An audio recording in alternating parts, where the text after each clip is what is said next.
Shri C K Vidyasagar, ഇത് ജാതിയുടെ പേരിലുള്ള വിവേചനമാണെന്നും ഇത്തരം ദുശ്ചിന്ത പുലർത്തുന്ന തന്ത്രിമാരെ സർക്കാർ നിലക്കി നിർത്തണം എന്നുമാണ് ഇന്ന് വെള്ളാപ്പള്ളി നടേശൻ പ്രതികരിച്ചത്. പക്ഷേ ഈ തന്ത്രിപ്രതിനിധി, അതായത് ദേവസ്വം ഭരണസമിതിയിലെ തന്ത്രിപ്രതിനിധി പറയുന്നു, കഴകം നിയമനം സംബന്ധിച്ച കാര്യങ്ങൾ, അതിലെ നിയമനവുമായി ബന്ധപ്പെട്ട ചില തർക്കങ്ങൾ ഉണ്ടാകുന്നു. ദേവസ്വം ചട്ടങ്ങൾ മറികടന്നാണ് ഈ നിയമനം ഉണ്ടായിരിക്കുന്നതെന്നും കാരായ്മ വ്യവസ്ഥയെ ലംഘിച്ചുകൊണ്ട് നടത്തിയ നിയമനമായതുകൊണ്ടാണ് തങ്ങൾ എതിർപ്പ് അറിയിച്ചതെന്നുമാണ് നെടുമ്പള്ളി തരനെല്ലൂർ ഗോവിന്ദൻ നമ്പൂതിരിപ്പാട് പറഞ്ഞിരിക്കുന്നത്. അദ്ദേഹം ഈ ഭരണസമിതിയിലെ തന്ത്രിപ്രതിനിധിയാണ്.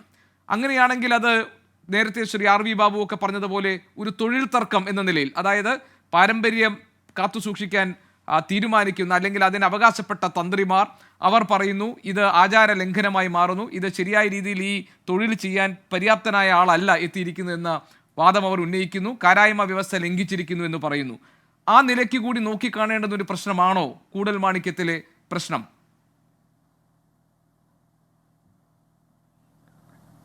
ഇത് പലരും വിഷയത്തെ പരവതാനിക്കടിയിൽ മൂടിയിടാൻ വേണ്ടിയിട്ട് നടത്തുന്ന ഒരു ശ്രമം, അതാണ് ഇത്തരത്തിലുള്ള ഇപ്പോൾ വന്നുകൊണ്ടിരിക്കുന്ന ഒരുതരം വ്യാഖ്യാനങ്ങളും ദുർവ്യാഖ്യാനങ്ങളും എന്നൊക്കെയാണ് എനിക്ക് തോന്നുന്നത്.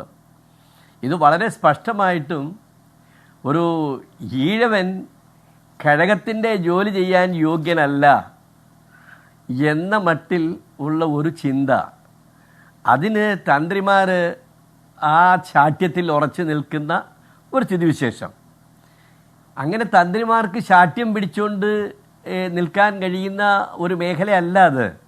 തന്ത്രിമാരെ സംബന്ധിച്ചിടത്തോളം കൂടൽമാണിക്യം ദേവസ്വം നിയമത്തിൽ തന്നെ പറയുന്നത്, അതായത് സ്പിരിച്വൽ ആൻഡ് റിലീജിയസ് മാറ്റേഴ്സ്, അതിൽ തന്ത്രിമാരുടെ വാക്കുകളാണ്, തന്ത്രിമാരുടെ അഭിപ്രായങ്ങളാണ് സ്വീകരിക്കപ്പെടേണ്ടത്. എന്നാൽ സെക്ഷൻ 35 ഈ കൂടൽമാണിക്യം ആക്ടിൽ വളരെ വ്യക്തമാക്കുന്നുണ്ട്. അതിൻ്റെ 2 വാക്ക് ഇതാണ്: with reference to religious or spiritual matters pertaining to the Devasam, the Tantri to be final authority. ഇവിടെ എന്താണ്? ഇവിടെ ദേവന് ചാർത്തേണ്ട മാല കെട്ടാൻ പിന്നോക്കക്കാരനായ ഈഴവൻ മാല കെട്ടണം.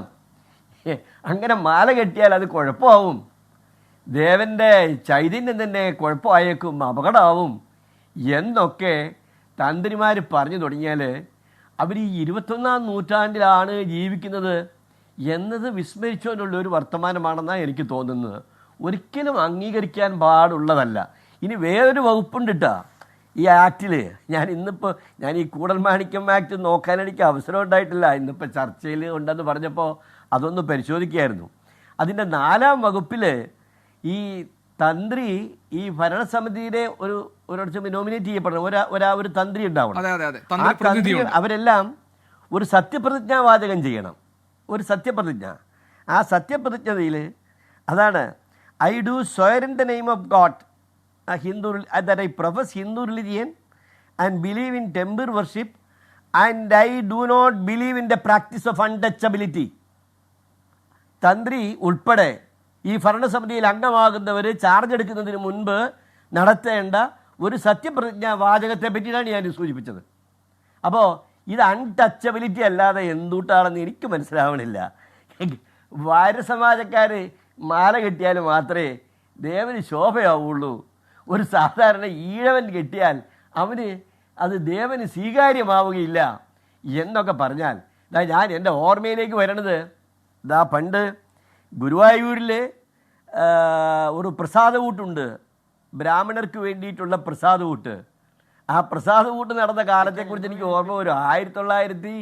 1983 തോന്നുന്നു. അതിനെതിരെ ഇവിടെ തിരുവനന്തപുരത്ത് നിന്ന് കാൽനടയായിട്ട് കുറേ വിപ്ലവകാരികൾ ഇത് മാറ്റണം എന്ന് ആവശ്യപ്പെട്ടുകൊണ്ട് ഗുരുവായൂരിലേക്ക് ശ്രീപത്മനാഭസ്വാമി ക്ഷേത്രത്തിൻ്റെ പരിസരത്ത് നിന്ന് ജാഥയായിട്ട് നടന്നുപോയ ഒരു സംഭവമുണ്ട്.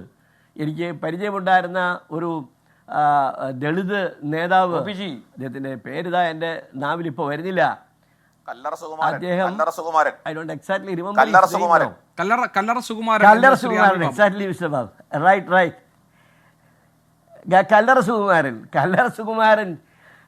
ആ ജാഥ നടത്തിയത്. ആ കാലത്ത് SNDP യോഗം അന്നെടുത്ത ഒരു നിലപാടുണ്ട്. ഈ കല്ലറ സുകുമാരൻ്റെ ജാഥയ്ക്ക് മുഴുവൻ SNDP യോഗവും ശാഖകളും അവർ കടന്നു പോകുന്നിടത്തെല്ലാം സൗകര്യങ്ങൾ ചെയ്തു കൊടുത്ത് അവരെ സഹായിക്കണം. ഈ ജാഥ വിജയിക്കണം. അത് എന്ത് ലക്ഷ്യത്തോടു കൂടിയാണോ നടക്കുന്നത് അതവിടെ പാലിക്കപ്പെടണം എന്ന് പറഞ്ഞുകൊണ്ട് നിലപാടെടുത്തതിനെപ്പറ്റി ഞാൻ ഓർമ്മിക്കുക. ഞാൻ അന്നൊരു ചെറുപ്പക്കാരനായ യോഗം കൗൺസിലറായിട്ട് അന്ന് SNDP യോഗത്തിൻ്റെ ഭരണസമിതിയിലുണ്ടായിരുന്ന ഒരു കാലമാണ് 1983. അപ്പോൾ 1983 അവിടെ ബ്രാഹ്മണരുടെ പ്രസാദ ഊട്ട് അവർക്ക് മാത്രമേ അവിടെ പ്രവേശനമുള്ളൂ. അവിടെ കയറിയിരുന്നു ഒരു സന്യാസി. ആ സന്യാസി വാസ്തവത്തിൽ ബ്രാഹ്മണനേക്കാളും വലിയ കേമനായിരുന്നു. അങ്ങനെ ഷേണായി ആയിരുന്നു. സ്വാമി ആനന്ദ തീർത്ഥർ ശ്രീനാരായണ ഗുരുദേവൻ്റെ MA ബിരുദക്കാരനായിട്ട് ശ്രീനാരായണ ഗുരുദേവനിൽ നിന്ന് അവസാനമായി സന്യാസ ദീക്ഷ സ്വീകരിച്ച ആ വലിയ സന്യാസി അങ്ങനെ ദേവസ്വം ബോർഡ് പിടിച്ച് പുറത്താക്കി, അടിയും കൊടുത്തു. ഇത് സംഭവം കേരളത്തെ മുഴുവൻ പിടിച്ചുലച്ചതാണ്. ഇത് എന്ന് പറഞ്ഞതുപോലെ ഇവിടെ ഈഴവൻ മാല കെട്ടാൻ ചെന്നാൽ അവനിട്ട് തല്ലി പുറത്താക്കാം എന്ന രീതിയിലൊക്കെ ആരെങ്കിലുമൊക്കെ കരുതുന്നുണ്ടെന്നുണ്ടെങ്കിൽ അത് ഇനിയുള്ള കാലത്ത് നടക്കാൻ പോകുന്നില്ല. തമാശ തോന്നി. ശ്രീ കരിമ്പുഴരാമൻ, ശ്രദ്ധിക്കുന്നുണ്ട്. അദ്ദേഹം ശ്രീ CK വിദ്യാസാഗർ പറഞ്ഞു തീർന്നിട്ട് ഞാൻ താങ്കൾക്ക് പറയാനുള്ള അവസരം ഉറപ്പായും തരാം. ഏകപക്ഷീയമല്ലല്ലോ ഈ ചർച്ച. അല്ല, ഈ ഭരതൻ അവിടുത്തെ പ്രതിഷ്ഠ ശ്രീരാമന്റെ സഹോദരൻ ഭരതനാണ്. അതായത് രാജ്യഭാരത്തിന്റെ അധികാരം കൈവെള്ളയിൽ വെച്ച് കൊടുത്തപ്പോൾ അത് എനിക്ക് വേണ്ട എന്ന് പറഞ്ഞ് തിരസ്കരിച്ചിട്ട് ജ്യേഷ്ഠന്റെ പാതകം വെച്ച് അധികാരം ഏറ്റെടുക്കാൻ വിസമ്മതിച്ച ആ ദേവനെ പ്രതിഷ്ഠിച്ചിരിക്കുന്ന അമ്പലത്തിൽ മാല കെട്ടാനുള്ള അധികാരം പോലും വേറൊരാൾക്ക് കൈമാറാൻ കൊടുക്കാൻ പറ്റില്ല എന്നുള്ളൊക്കെ ശാഠ്യമുണ്ടല്ലോ. അതൊക്കെ ഈ നൂറ്റാണ്ടുകളായി ശീലിച്ച ശാഠ്യങ്ങളാണ്. കാലദേശോചിതം കർമ്മം ധർമ്മം, അതെല്ലാവരും ഓർമ്മിക്കുന്നത് നല്ലതാ. കാലത്തിനും ദേശത്തിനും മനുഷ്യന് അനുസരിച്ച് ധർമ്മങ്ങൾ, ശരിയായ രീതികൾ, അതാണ് ധർമ്മം. അതിലേക്ക് നടന്നെടുക്കാനായിട്ട് സമൂഹം തയ്യാറാകണം. അത് വാര്യ സമാജമായാലും തന്ത്രി സമാജമായാലും ഏത് മനുഷ്യരായാലും. ഇതിനകത്ത് പറഞ്ഞിട്ടുണ്ട് അൺടച്ചബിലിറ്റി.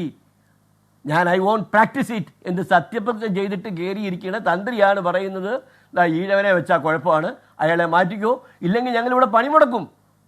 തന്ത്രിമാർ പണിമുടക്കാൻ പോണു. ലോകത്ത് ആദ്യം കേൾക്കുക. എന്തൊരു ഫലിതമാണിത്, എന്തൊരു തമാശാണ് ഇതൊന്നും വെച്ചു പൊറിപ്പിക്കാനായിട്ട് കഴിയുകയില്ല. ഈ രാജ്യത്തെ പിന്നോക്കക്കാരും അധസ്ഥിത വിഭാഗങ്ങളും ഇതിനെതിരെ വളരെ ശക്തമായി പ്രതികരിക്കും. അതുകൊണ്ട് ഇതൊക്കെ വഷളാകാതെ അത്യാവശ്യം മാന്യമായ രീതിയിൽ കാര്യങ്ങൾ അവസാനിപ്പിച്ച് മുന്നോട്ട് പോകാൻ തീരുമാനിച്ചാൽ അതെല്ലാവർക്കും നല്ലതാവും. അതല്ലെന്നുണ്ടെങ്കിൽ ഇതിൻ്റെയൊക്കെ പ്രത്യാഘാതം വളരെ മോശമാകും എന്ന് ഉറക്കെ പ്രഖ്യാപിക്കാൻ ഞാൻ ആഗ്രഹിക്കുക.